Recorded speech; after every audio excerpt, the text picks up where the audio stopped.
if you have a spouse or partner, boyfriend, girlfriend, who has to listen to you talk about your job all the time, you'll relate to this. My wife sent me a whole bunch of museum TikToks because I am a museum consultant and I talk way too much about museums at the dinner table and so forth. So let's see what my wife thinks that I would find interesting to see on TikTok. Okay, here we go. First one has a cat on it. Not a bad start. Attempting to pet all 58. 6. A towed cat set. Ernest Hemingway's house in Key West, FL. 1. 2. 3. 4. Oh, there's so many. 5. I went there. I think there was like 20 cats at least that I counted. 7 Pet. toes. You're not supposed to pet them, by the way. 8. Do not touch. 9.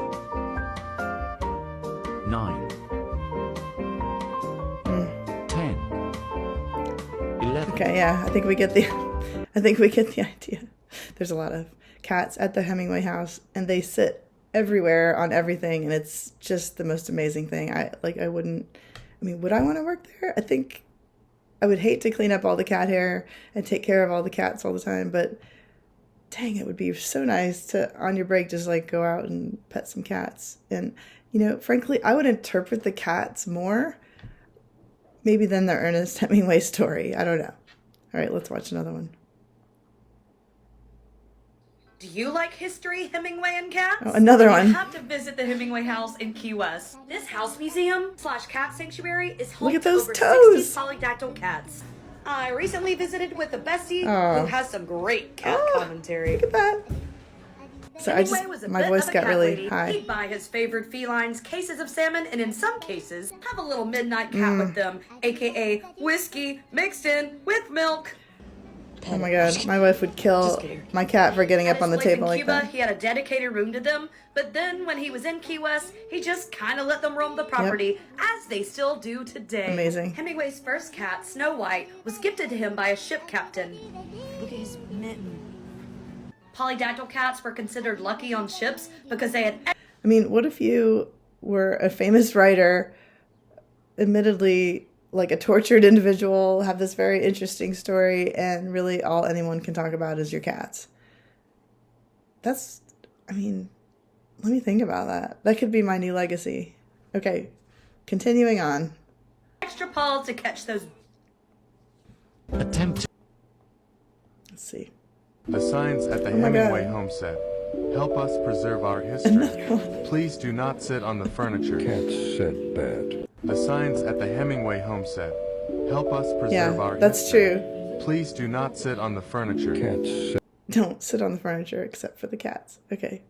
Karis, you've got two wheels here. You've got this, what is this wheel spinning called, wheel? generally? Well, that's our flax wheel. Flax wheel, okay. The flax We wheel. call it a treadle wheel just because it has a pedal. Okay. This Tell me the wheel name of has it. a number of names. Some people sometimes call it a brake Oh, wheel. go through the names.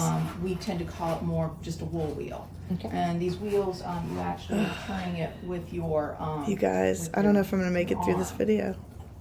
So no pedal. No pedal. And so earlier when you said that the wheel you have, you can keep spinning. Yes. This is one of those ones where you're going to have to Right. stop Right. and wind on. Yeah, this one you have to spin out a... Guys, I can't. Okay, so how many people have seen these spinning wheel demonstrations at museums, at living history museums? Spinning wheel, weaving, milking a cow, whatever. And the whole thing is like focused on technique. It's like, here's how you do it, and here's what it's called. And why do we care, actually? What is it that we're so in love with about spinning wheels? Maybe they're cool to some people. The fact is, like, we are always focusing on the work that people do in museums like this. The work and how hard it was, and like that like we have it so much easier today with our fancy factories and everything. And people are either like, well, we should we should learn to do this again, and like this is the real way. Or they're like, oh, thank God, we just need to like buy more fast fashion because it's, I don't want to lift a finger. Either way, it's just like, what is the message is all I have to say. Like, can we explain what we're doing with this interactivity?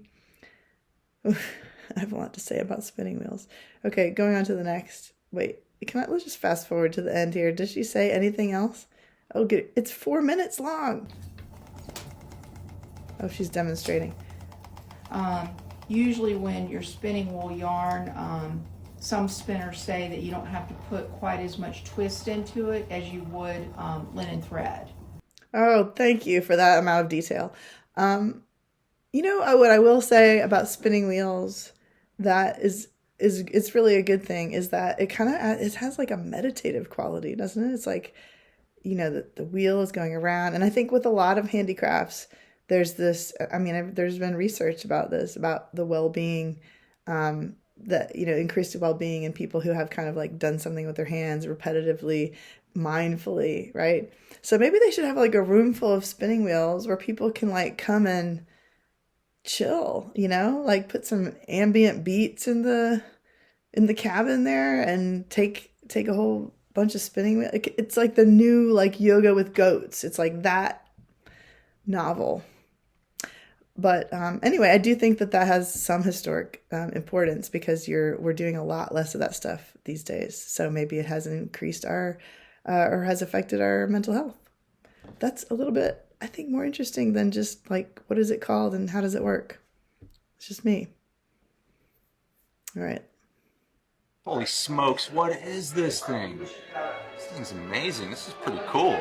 I would definitely put this in the pool in my backyard, fanning myself as I ate some grapes. Yeah, definitely, man. But what is it? If it's not some sort of like zombie survival multi-stab tool thing, I have no idea. No, yeah, I know, but what is it? I don't know. I don't know. What's happening? What is this, man? Tell us. Can you tell us what you are? I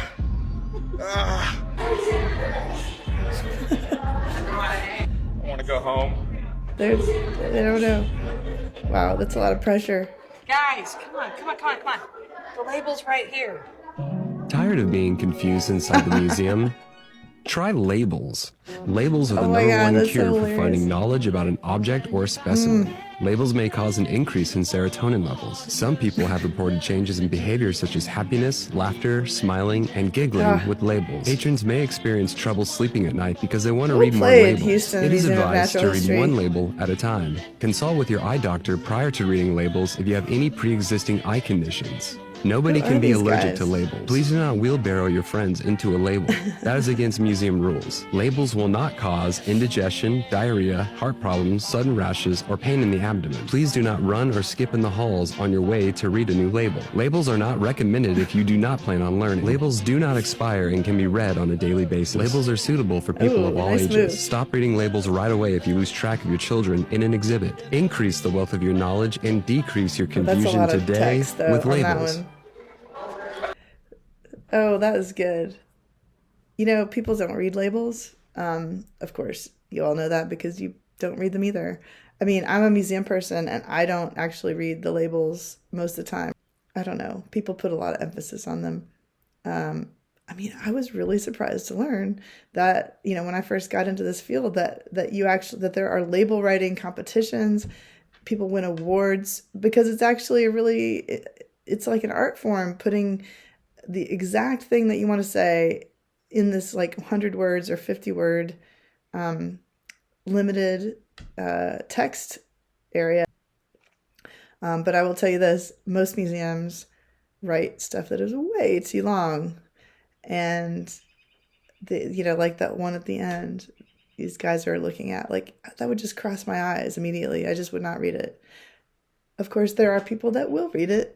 But no, I know that's not true about everybody. So anyway, I would like to talk about these two guys, and are they part of the social media team, I wonder? Because that is HMNS.official is the name of the account, and now I want to know more. Follow. Cool. Well, that was fun. I think I'll try that again. But comment below if you'd like to see more of my wife's ideas about what I should look at. I don't even know why this is a thing on YouTube, but thanks for watching. See you next time.